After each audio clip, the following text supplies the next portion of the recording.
There's a moment, if you pay attention, that happens every time you walk into a Walmart and see them. A family dressed in plain clothes, quiet, unhurried, pushing 2 carts stacked higher than most people's ambitions. No name brand snacks, no electronics, no impulse buys.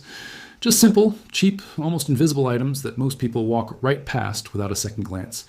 And here's the strange thing, that family is more prepared for what is coming than almost anyone else in that building.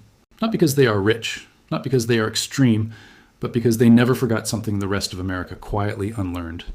There's a psychological concept called normalcy bias. It is the deeply human tendency to believe that because things have always been a certain way, they will continue to be that way. It is the reason people in a slow-moving flood sometimes sit in their living rooms waiting for the water to stop. It is the reason a family with 3 days of food feels fine on a Tuesday.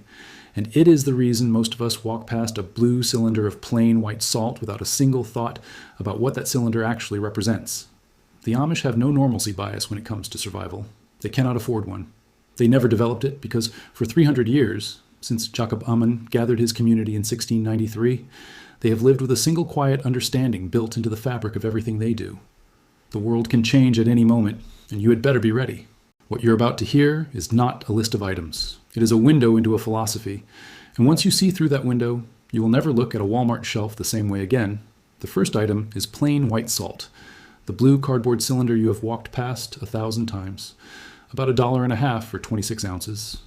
An Amish woman in Holmes County, Ohio named Mary, 76 years old, warm kitchen, wood stove going.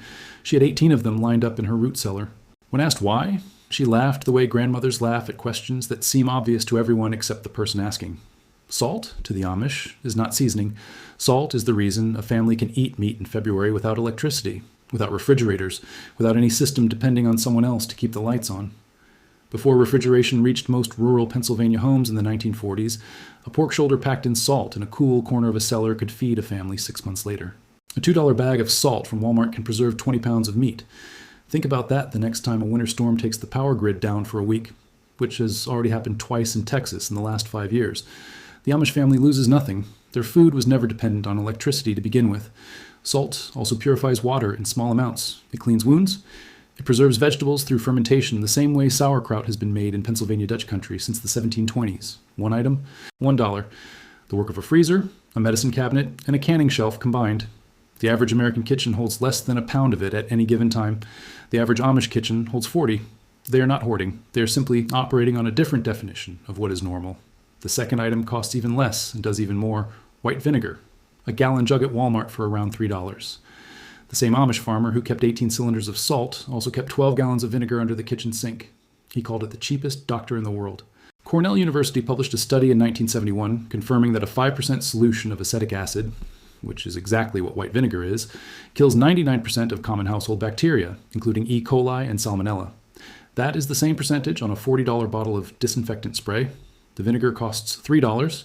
The Amish use it to clean wounds, preserve cucumbers and beets, wash windows, soften hard water, soothe sunburns, and settle an upset stomach. The average American family spends $600 a year on cleaning supplies. The average Amish family spends about $30. 12 gallons of vinegar and a bar of soap is the difference. The German immigrants who brought this knowledge to Lancaster County in the 1730s, fleeing persecution and carrying centuries of preservation wisdom, could not have imagined that those same methods would outlast the Industrial Revolution and still be sitting on a shelf at Walmart 300 years later. But there they are, and almost nobody is buying them for the right reasons. The third item is baking soda. Under $1.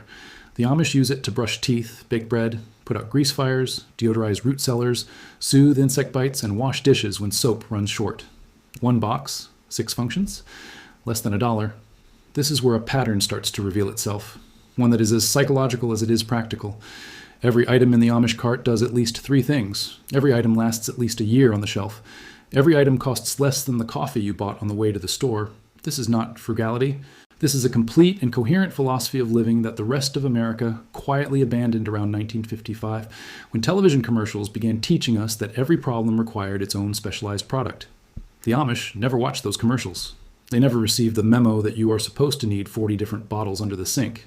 And because of that, when prices rise, when shelves empty, when the world trembles, their kitchens stay full and their bills stay small. The fourth item is paraffin emergency candles. Walmart sells a box of 120 for under $5. Candles are not merely about light in the Amish household. A single candle in a small room raises the temperature by about 3 degrees Fahrenheit. 3 candles in a closed bedroom can keep an adult from freezing on a power outage night, even when outdoor temperatures drop into the teens. The Amish have been heating small spaces this way for 200 years. And for modern homeowners, there is a lesson here that has nothing to do with emergencies. Closing off rooms you do not use, heating only the spaces where you actually live, can reduce a residential heating bill by 20 to 30%. The Department of Energy confirmed this in a 2008 study. That is over $1,000 saved across a single cold season. No contractor, no new furnace, 1 closed door and 1 box of candles.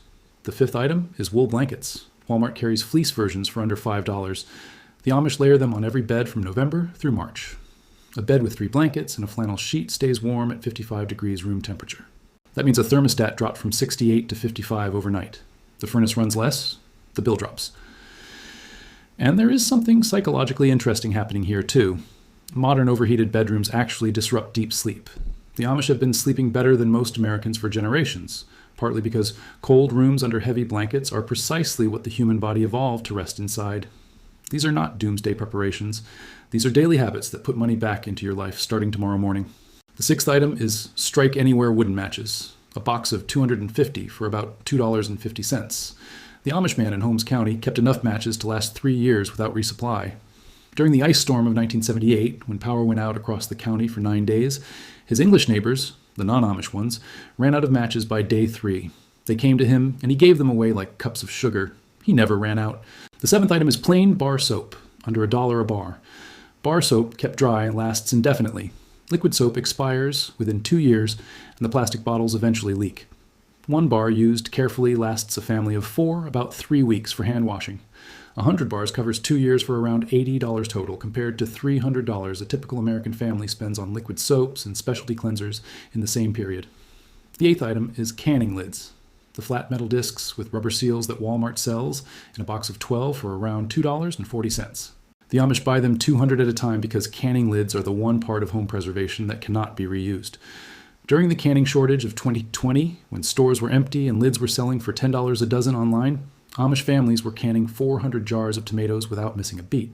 They had purchased their lids in 2018, 2 years before anyone else realized they were going to matter. The 9th item is cotton twine, under $3 for a ball in the hardware section. The Amish use it for tying tomato plants, hanging herbs to dry, mending torn sacks, replacing shoelaces, bundling kindling. A single ball lasts a year, but they keep 10 on hand. Because cotton twine, like matches, is the kind of thing you do not realize you need until you cannot get it. The 10th item is real honey, around $5 for 12 ounces. Archaeologists have found edible honey in Egyptian tombs over 3,000 years old. Still sweet. Still safe. The Amish keep dozens of jars, not just for baking, but as medicine. A teaspoon of raw honey on a sore throat works better than most cough syrups. Applied to a small burn or cut, honey accelerates healing through its natural antibacterial properties, documented in studies by major medical journals going back decades. 1 jar, 3 uses. Forever shelf life, $5. And then there's the 11th item. This one is not on a Walmart shelf. This one grows wild along almost every country road in America. This one costs nothing. It is mullein, the tall, yellow-flowering weed with broad, fuzzy, gray-green leaves that most people walk past every day without a second thought. In the archives of the Pennsylvania Historical and Museum Commission, a 1935 document written by a researcher named Thomas Brendel records that Amish and Mennonite settlers of southeastern Pennsylvania used dried and crushed mullein leaves mixed with plain table salt as a chest poultice for severe respiratory illness. They would warm the mixture, wrap it in cotton cloth, and place it on the chest of a person suffering from pneumonia or bronchitis. Brendel documented dozens of cases going back to the 1820s in which children and elderly patients recovered from respiratory illness within 48 hours of this treatment. The mortality rate from pneumonia in Amish communities during the 1918 influenza epidemic was notably lower than in surrounding communities, and the doctors of the time could not explain it. Modern science can. Mullein contains compounds called saponins and mucilage that act as natural expectorants, breaking up congestion in the lungs. Combined with salt and a warm poultice, the salt draws moisture and inflammation outward through the skin, while the mullein compounds are absorbed transdermally. The same basic mechanism behind modern vapor rubs, except mullein is gentler, contains no synthetic chemicals, and grows freely behind your house.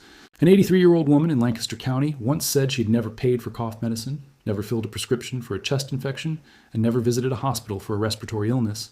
Her grandmother's recipe was written in pencil on the inside cover of a King James Bible, passed down 4 generations. The reason most people have never heard of this is straightforward. Mullein cannot be patented. It cannot be sold at scale. There is no pharmaceutical interest in funding research to confirm what the Amish already know. The knowledge was preserved by people who had no reason to forget it, and no incentive to replace it with something that cost more. What you have just encountered is not really a list of survival items.